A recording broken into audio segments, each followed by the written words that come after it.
electron emission. Okay, so first we note down the topic. Electron emission. Okay, and electron, there are two words. First word is the electron, and electron you already know very well. The negative charge particle is known as electron, and the second word is known emission. Emission means what? Emission means the to away. इसकी किसी भी चीज से क्या होना, बाहर निकलना, emit करना. एमिट मीन्स बाहर करना, एग्जिट करना. तो यहाँ पे क्या चीज एग्जिट कर रही होगी? इलेक्ट्रॉन. इसकी कोई भी मटेरियल से, कोई भी सरफेस से, किसी मटेरियल मैटर से अगर कोई इलेक्ट्रॉन्स क्या कर रहा हो, एमिट कर रहा हो, बाहर निकल रहा हो, तो उस प्रोसेस को हम क्या कंसीडर करेंगे, उस फिनोमिना को हम क्या बोलेंगे? Electron emission. ठीक है. तो इसके अंदर अगर हम देखें सबसे फर्स्ट अगर हम देखें तो हम क्या करते हैं, कोई भी मटेरियल होता है, मेटल्स होते हैं जिसके अंदर कंडक्टिविटी क्या होती है, ज्यादा होती है. ठीक है. तो उसके लिए अगर हम देखें तो उसके अंदर क्या होंगे, फ्री इलेक्ट्रॉन्स होते हैं. अब फ्री इलेक्ट्रॉन्स का मीनिंग क्या होता है? फ्री इलेक्ट्रॉन्स में इसकी जो पूरे मैटर में इजीली कहीं पे भी रैंडमली क्या करते हैं, मोशन करते हैं. ठीक है. और मोशन करते हैं तो बहुत बार ये भी तो हो सकता है कि मोशन करते करते उनके पास अगर एनर्जी इतनी ज्यादा आ जाए तो क्या करें, मूव अवे हो जाए, इसकी सरफेस से कहाँ निकल जाए, एमिट कर जाए, बाहर निकल जाए. ठीक है. लेकिन ऐसा क्यों नहीं होता है कि जैसे हम सरफेस रखते हैं तो सरफेस में से ऑटोमेटिकली हमारे इलेक्ट्रॉन जो फ्री इलेक्ट्रॉन्स होते हैं वो बाहर क्यों नहीं आते हैं? ठीक है. तो उसके लिए अगर हम सपोज कंसीडर करें, जैसे मान लेते हैं कि हमारा सरफेस हो गया, कोई मेटल में कंसीडर कर लेते हैं, कोई मेटल का एक बॉक्स ब्लॉक है. ठीक है. और मेटल का ब्लॉक है, और इसमें से अगर हम बोले कि कोई इलेक्ट्रॉन जैसे कि यहाँ पे ऐसे रैंडमली ऐसे मूव कर रहा होता है, और मूव करते करते जैसे अचानक हम यहाँ से क्या करते हैं, एमिट करते हैं. ठीक है. अब इलेक्ट्रॉन कहाँ गया इस कंडीशन में? उससे पहले अगर हम देखें तो जो मेटल होता है या मेटल होगा, जो भी कोई भी ऑब्जेक्ट होगा, मटेरियल होगा, तो नॉर्मल स्टेट में अगर हम बात करें तो नॉर्मल स्टेट के अंदर उसके अंदर क्या होंगे, number of electrons and number of protons are equal. Number of electron and number of protons are equal means the object is neutral. इसकी जितने इलेक्ट्रॉन्स होंगे उतने ही क्या होते हैं, प्रोटॉन होते हैं. इसकी वजह से क्या होता है, जो ऑब्जेक्ट होता है हमारा कैसा होता है, न्यूट्रल होता है. ठीक है. अब जैसे मान लेते हैं इसमें से अगर मान लेते हैं 5 इलेक्ट्रॉन्स क्या होंगे, एमिट करेंगे. कितने? 5 इलेक्ट्रॉन्स एमिट करेंगे. ठीक है. और स्टार्टिंग में अगर हम बात करें न्यूट्रल होता है, इसका टोटल चार्ज हमारा क्या होगा, 0. ठीक है. इसका इनिशियली टोटल चार्ज हमारा क्या रहता है, 0 रहता है. जैसे इसमें से क्या कर ले, 5 इलेक्ट्रॉन्स अगर एमिट कर ले, ठीक है, 5 इलेक्ट्रॉन्स इसमें से क्या करेगा, एमिट कर दे. तो अब यहाँ पे अगर इस ऑब्जेक्ट के अंदर मेटल की अगर हम बात करें तो उसके अंदर क्या होंगे, इलेक्ट्रॉन के कंपेयर में प्रोटॉन्स क्या हो जाएंगे, ज्यादा हो जाएंगे. क्यों? क्योंकि इसी इनिशियली कैसे होते हैं, इक्वल होते हैं. ठीक है. अब यहाँ पे इलेक्ट्रॉन 5 निकल गए तो यहाँ पे 5 प्रोटॉन क्या होगा, एक्स्ट्रा हो गए. और 5 इलेक्ट्रॉन जैसे 5 प्रोटॉन यहाँ पे जैसे एक्स्ट्रा होते हैं तो ये किसकी तरह बिहेव करने लग जाएगा, पॉजिटिव चार्ज की तरह. ठीक है. ये पूरा का पूरा ऑब्जेक्ट कैसा हो जाएगा, पॉजिटिवली चार्ज हो जाएगा. और पॉजिटिवली चार्ज होने से किसकी तरह बिहेव करेगा, पॉजिटिव चार्ज की तरह. और जैसे ही पॉजिटिव चार्ज की तरह बिहेव करेगा तो ये जो इलेक्ट्रॉन्स बाहर निकले, ये तो नहीं बाहर निकलते डायरेक्टली 1 किलोमीटर दूर चले गए होंगे. ये कितने डिस्टेंस पे गए होंगे, तो 1 सेंटीमीटर, फिर जाएंगे 2 सेंटीमीटर, फिर 3 सेंटीमीटर. कोई भी ऑब्जेक्ट अगर मूव कर रहा है तो ये तो नहीं डायरेक्टली 1 किलोमीटर पे मूव करेगा. तो फर्स्ट क्या करेगा, 1 सेंटीमीटर, 2 सेंटीमीटर, 3 सेंटीमीटर, 4 सेंटीमीटर. ठीक है. तो उसके लिए अगर हम देखें तो अगर फोर्स के लिए हम कंसीडर कर लेते हैं, निकल के कितने पोजीशन पे कितने डिस्टेंस पे पहुंचा है, भी 1 सेंटीमीटर पे पहुंचा है. उसके लिए अगर हम डिस्टेंस फार्मूला की बात करें तो फोर्स के लिए हमारा फार्मूला क्या आ जाएगा, F is equal to K Q1 Q2 upon R square. R की अगर हम बात करें तो R हमारे यहाँ पे कितना है, 1 सेंटीमीटर. ठीक है. R की अगर हम बात करें तो यहाँ पे R हमारा कितना है, 1 सेंटीमीटर. ठीक है. 1 सेंटीमीटर है तो डिस्टेंस हो गया 1 सेंटीमीटर. और K की अगर हम बात करें तो K की वैल्यू कितनी होती है, 9 × 10⁹. तो यहाँ पे अगर हम फोर्स की बात करें तो R जितना कम होगा, R की वैल्यू जितनी डिक्रीज होगी, कम होगी, F की वैल्यू उतनी हमें क्या मिलेगी, एक्स्ट्रा मिलेगी, ज्यादा मिलेगी. तो यहाँ पे हम देख रहे हैं तो R की वैल्यू 1 सेंटीमीटर है और K की वैल्यू 9 × 10⁹ है. यहाँ पे जो फोर्स होगा बहुत ही ज्यादा होगा. और फोर्स बहुत ज्यादा हो तो जो इलेक्ट्रॉन्स बाहर निकलेंगे उन पे क्या लगेगा, अट्रैक्शन फोर्स लगेगा. और अट्रैक्शन फोर्स की वजह से वो वापस कहाँ पाए जाएंगे, सरफेस के. ठीक है. तो यहाँ से इलेक्ट्रॉन्स इजीली बाहर निकल पाए, नहीं निकल पाए. ठीक है. यहाँ से इलेक्ट्रॉन हम अब बात बोल सकते हैं कि जो फ्री इलेक्ट्रॉन्स होते हैं आप फ्री होते हैं, लेकिन क्या कर सकते हैं, सिर्फ मेटल के अंदर, मटेरियल के अंदर मोशन कर सकते हैं. कोई भी मटेरियल से क्या नहीं कर पाएंगे, बाहर नहीं निकल पाएंगे. ठीक है. तो ये चीज याद रखना है, फ्री इलेक्ट्रॉन्स कभी भी क्या नहीं करेंगे, एमिट नहीं करेंगे. तो अगर हमें इन फ्री इलेक्ट्रॉन्स को एमिट करवाना हो तो क्या करना पड़ेगा, उनके लिए एक ही चीज है, उनको तुम क्या कर दो, एनर्जी दे दो. जितना फोर्स पॉजिटिव लगा रहे उससे ज्यादा फोर्स तुम क्या कर दो, लगा दो. कहाँ, इस डायरेक्शन में. तो कहाँ चला जाएगा, बाहर की डायरेक्शन में, ठीक है। तो कहाँ चला जाएगा, इलेक्ट्रॉन एमिट हो जाएगा, ठीक है। उसके लिए अगर हम चेक तो क्या करना पड़ेगा, हमें एक्स्ट्रा फोर्स देना पड़ेगा। अब फोर्स देने के यहाँ पे 3 टाइप से होते हैं, ठीक है।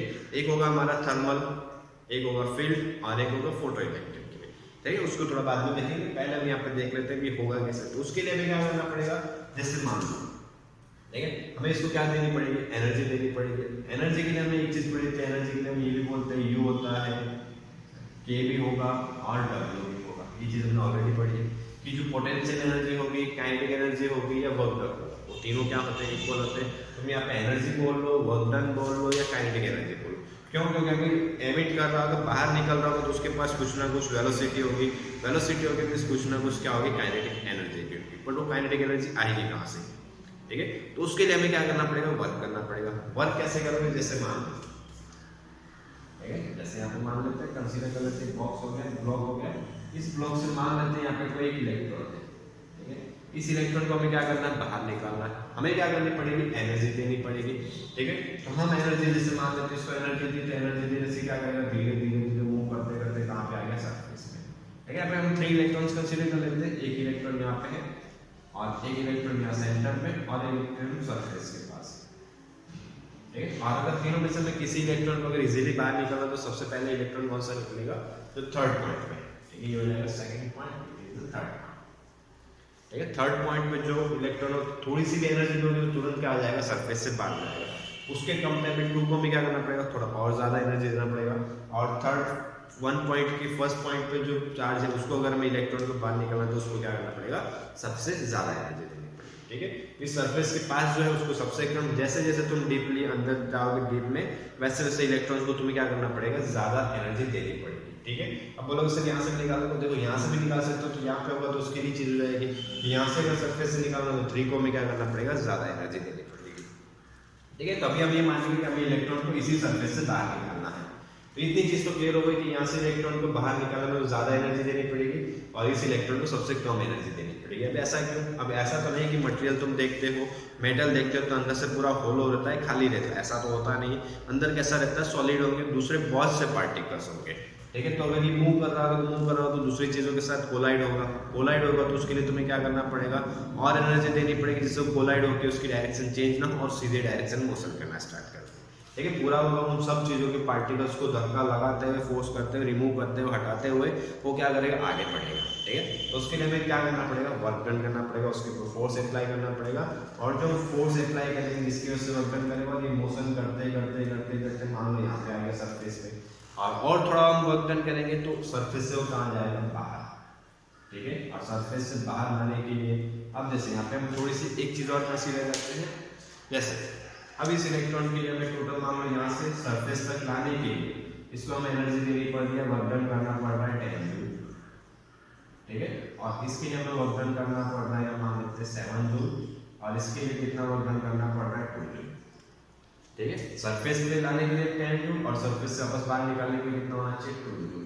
तो इसके लिए टोटल वर्क डन या टोटल एनर्जी कितनी हो जाएगी, 12 जूल, और सेकंड के लिए 7 और सरफेस से बाहर निकालने के लिए 2, तो इसके लिए टोटल हो जाएगी 9 जूल, इसके लिए हो जाएगी 12 जूल और इसके हो गई 2 जूल, ठीक है। अब देखो यहाँ से हमें एक चीज और कंसीडर करनी है, ठीक है।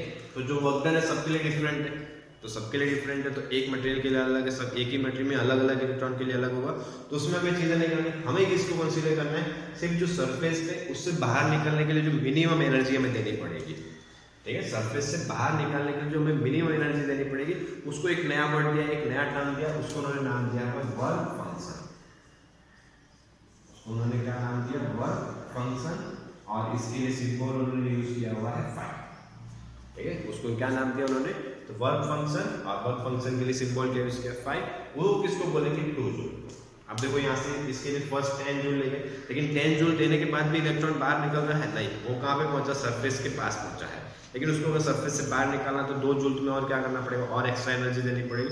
जो तुम एक्स्ट्रा एनर्जी दे रहे हो ना सरफेस से बाहर निकालने के लिए, सिर्फ उसी एनर्जी को हम क्या कंसीडर करेंगे, वर्क फंक्शन कंसीडर करेंगे। अब एनर्जी को वर्क फंक्शन क्यों कंसीडर करते हैं, उसके लिए भी अगर चीज देखें तो उसके लिए हमें एक चीज पढ़ी होती है, पोटेंशियल एनर्जी बोल रहे हैं, हमने एक वर्ड पढ़ा होता है electrostatic potential, electrostatic potential energy. तो उसके लिए हमने डेफिनेशन देखी थी, to infinite bring a charge from infinite to given point in the electric field। इसकी infinite से किसी चार्ज को अगर हम इलेक्ट्रिक फील्ड में, इलेक्ट्रिक फील्ड की अपोजिट डायरेक्शन में किसी पॉइंट पे अगर हमें क्या करना, मूव करना, तो उसके लिए हमें क्या करना पड़ता है, वर्क डन करना पड़ता है। और वो वर्क डन को हम क्या बोलते हैं, इलेक्ट्रोस्टैटिक पोटेंशियल एनर्जी। तो वर्क डन को हम क्या बोल रहे हैं, पोटेंशियल एनर्जी बोल रहे हैं। तो यहाँ पे एनर्जी को हम क्या बोल सकते हैं, वर्क डन बोल सकते हैं। ठीक है, और ये 11th में ऑलरेडी हमने स्टडी किया, वर्क एनर्जी थ्योरम एक हमने पढ़ा था 11th में।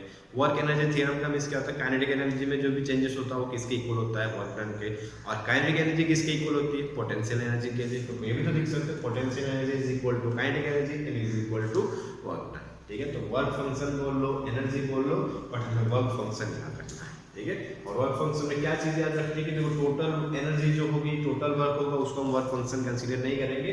सिर्फ सरफेस पे बाहर निकालने के लिए जो हमें वर्क देना है, जो एनर्जी देनी है, सिर्फ उसी को हम क्या कंसीडर करेंगे, वर्क फंक्शन कंसीडर करेंगे। ठीक है, जैसे यहाँ से मान लो यहाँ तक हम 10 जूल कर रहे हैं, वो 10 जूल हमारे किसी काम का नहीं, उसको हम वर्क फंक्शन को कंसीडर नहीं करेंगे। ये पॉइंट याद रखना है। ठीक है, द मिनिमम एनर्जी और the minimum work required two electron emit, इसकी द मिनिमम रिक्वायर या मिनिमम एनर्जी जिसकी जरूरत होगी, जिससे हम क्या कर सकते हैं, इलेक्ट्रॉन्स को एमिट करवा सकते हैं। तो वो कितनी होती है, हमारी 2 जूल। ठीक है, यहाँ से जो इलेक्ट्रॉन्स होंगे उनको निकाल लो, उनके लिए कितनी देनी पड़ेगी, 2 जूल। उसी को हम क्या कंसीडर करेंगे, वर्क फंक्शन। देखो बार बार क्यों बोल रहा है, क्योंकि इसमें कंफ्यूजन रहेगा, ये तुम मिस्टेक ना करो, इसके लिए बार बार रिपीट कर रहे हैं। ठीक है, तो हो जाएगा यहाँ पे 2 जूल। ठीक है, अब अगर इसमें थोड़ा सा और देखें, अब जैसे मैंने बताया था कितने तरह से कर सकते हो, तो उसके लिए अगर फर्स्ट देखें तो उसमें हमारा फर्स्ट मेथड होगा कि वर्क फंक्शन या इलेक्ट्रॉन एमिट करने के लिए अगर फर्स्ट हम बात करें तो फर्स्ट हमारा आ जाएगा थर्मोआयनिक एमिशन। ठीक, उसमें अगर हम देखें फर्स्ट वर्ड एक हमारा आ रहा है थर्मल। थर्मल, थर्मल मीन्स होता है टेम्परेचर, या फिर बोल सकते हो हीट। थर्मल मीन्स क्या हो जाएगा, हीट। तो हम क्या करेंगे, हीट सप्लाई करें, जिसकी में से कि इसमें से कंटिन्यूसली करंट पास करेंगे, या इसको धीरे से मान लो किसी चीज का हम क्या रख के क्या करें, हीट करें, हीट सप्लाई दें। तो हीट सप्लाई दोगे तो उसको क्या मिलेगी, हीट एनर्जी मिलेगी। वो हीट एनर्जी किसको मिलेगी, उसके अंदर जो इलेक्ट्रॉन्स होंगे उनको एनर्जी मिलेगी, और उनको एनर्जी मिलेगी तो क्या करेगा, एनर्जी जैसे मिलेगी तो क्या करेंगे, मूव करेंगे, और मूव करते करते ज्यादा एनर्जी मिल जाएगी तो वो क्या कर देंगे, एमिट कर देंगे। तो किसकी वजह से एमिट कर रहे हैं, हीट एनर्जी की वजह से। तो इसके लिए हीट से उन्होंने क्या वर्ड दिया, उन्होंने थर्मोआयनिक एमिशन। तो इसको क्या बोलेंगे, थर्मोआयनिक एमिशन। थर्मल की वजह से या हीट की वजह से जो एमिट होंगे, एमिशन होगा। ठीक है, और सेकंड पॉइंट की अगर हम बात करें तो सेकंड को हम बोलेंगे फील्ड एमिशन। सेकंड हमारा हो जाएगा फील्ड एमिशन। हम देखो फील्ड एमिशन कैसे, फील्ड मतलब क्या होगा, इलेक्ट्रिक फील्ड। तो इलेक्ट्रिक फील्ड की ले लो, फोर्स के लिए फॉर्मूला कुछ ऐसा होता है, F is equal to QE। ठीक है, F is equal to QE। तो हमारे पास Q में चार्ज तो ऑलरेडी है, इलेक्ट्रॉन्स तो ऑलरेडी प्रेजेंट है। अगर हम क्या करते हैं, E वहाँ पे अप्लाई करते हैं, इलेक्ट्रिक फील्ड अगर हम अप्लाई करते हैं, इलेक्ट्रिक फील्ड अप्लाई करोगे तो उसके ऊपर चार्जेस के ऊपर क्या होगा, फोर्स लगेगा। और जैसे ही फोर्स लगना स्टार्ट होगा तो इलेक्ट्रॉन्स क्या करेंगे, मूव करेंगे। और अगर मान लो E की वैल्यू हम अगर कितनी रखते हैं, E की वैल्यू अगर अप्रोक्सीमेटली 1 × 10⁶ to 10⁸ इतनी इलेक्ट्रिक फील्ड अगर हम वहाँ पे अप्लाई करें, 10⁶ to 10⁸ means 10 lakh to 10 crore, इतना इलेक्ट्रिक फील्ड अगर वहाँ पे अप्लाई करेंगे तो फोर्स कितना होगा। और जब इतना फोर्स लगा हो तो कोई भी इलेक्ट्रॉन वहाँ पे स्टेबल रह पाएगा नहीं, तो इलेक्ट्रॉन वहाँ पे क्या कर देंगे, एमिट करेंगे। तो रीजन क्या है इलेक्ट्रॉन एमिट करने का, वहाँ पे फील्ड, कौन सा, इलेक्ट्रिक फील्ड। इसके लिए इसको हम क्या कंसीडर बोलेंगे, इस फिनोमिना को, इस मेथड को हमने क्या नाम दे दिया, फील्ड एमिशन। ठीक है, और अगर थर्ड मेथड की हम बात करें, ठीक है, तो थर्ड मेथड हो जाएगी हमारी फोटो इलेक्ट्रिक एमिशन।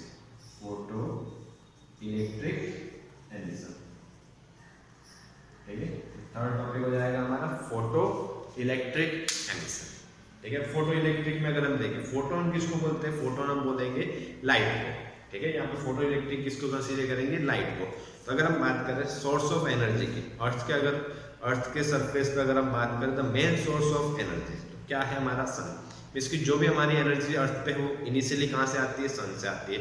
तो सन से जो एनर्जी आ रही है तो उसके लिए अगर मान लो हम धूप में क्या करें, बाहर क्या करें, कोई ऑब्जेक्ट रख देते हैं, मेटल रख दिया, मटेरियल रख दिया, उसके ऊपर वो लाइट क्या होगी, जैसे सनलाइट अगर उसके ऊपर इंसिडेंट हो रही है तो जो सन से लाइट आ रही है उसके अंदर क्या होगी, एनर्जी होगी, और वो एनर्जी को एब्जॉर्ब कौन कर रहा है, वो मटेरियल कर रहा है जो हमने धूप में रखा हुआ है, ठीक है। और उस लाइट की वजह से उसको धीरे धीरे क्या मिल रही है, एनर्जी मिल रही है, और एनर्जी मिल रही है मीन्स एनर्जी किसको मिलेगी, मटेरियल के अंदर जो इलेक्ट्रॉन्स है उनको भी एनर्जी मिलेगी, और उनको एनर्जी मिलेगी तो वो क्या करने लगेंगे, मूव करने लगेंगे, मोशन करने लगेंगे, ठीक है। और मोशन करते करते वो कहाँ पे आ जाएंगे, मेटल से बाहर, ठीक है।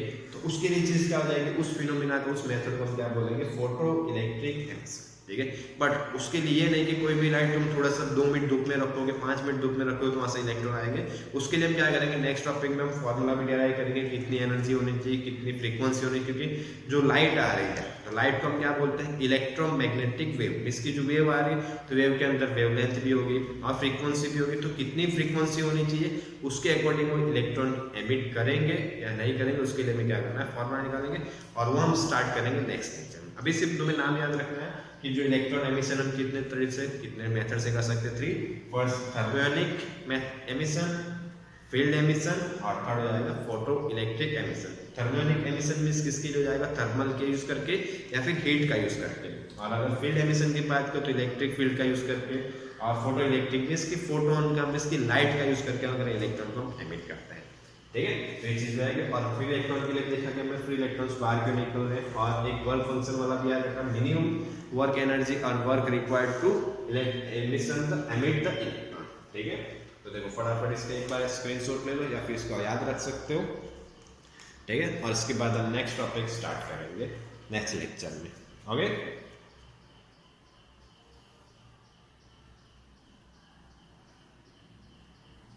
ओके, वीडियो देखने के लिए थैंक यू, और पसंद आया तो सब्सक्राइब जरूर करना।